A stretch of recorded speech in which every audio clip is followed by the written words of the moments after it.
যখন কোন বান্দা সূরা ফাতিহার একটা করে আয়াত বলে আলহামদুলিল্লাহি রাব্বিল আলামিন, সঙ্গে সঙ্গে আল্লাহ জবাব দিয়ে বলেন হামিদানি আবদি, বান্দা তুই আমার প্রশংসা করলি।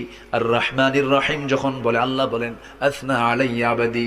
মালিক ইয়াউমিদ্দিন যখন বলে আল্লাহ বলেন মাজ্জাদানি আবদি। এরপরে যখন বলে ইয়াকা না'বুদু ওয়া ইয়াকা নাস্তাঈন পর্যন্ত যখন বলে আল্লাহ বলেন বান্দারে তুই আমার কাছে কি চাস, প্রাণ খুলে চা রে বান্দা। ইহদিনাস সিরাতাল মুস্তাকিম থেকে শুরু করে নিয়া ওয়ালাদ-দাল্লিন পর্যন্ত যখন বান্দা বলে তখন আল্লাহ বলেন বান্দা নামাজের মধ্যে এমন প্রেমের খেলা খেললি বান্দা, তুই যা চাইলি সব আমি আল্লাহ কবুল করলাম। ওই বান্দা যখন রুকুতে যায় আল্লাহ তখন অস্থির হন। ওই বান্দা যখন সিজদায় যাওয়ার জন্য প্রস্তুতি নাই, সমস্ত ফেরেশতাকে ডাক দিয়ে বলেন ও ফেরেশতারা, এই বান্দাগুলো আমাকে দেখলো না, রাসূলকে দেখলো না, কোরআনকে দেখে হাদিসকে বিশ্বাস করে আমাকে খুশি করার জন্য তার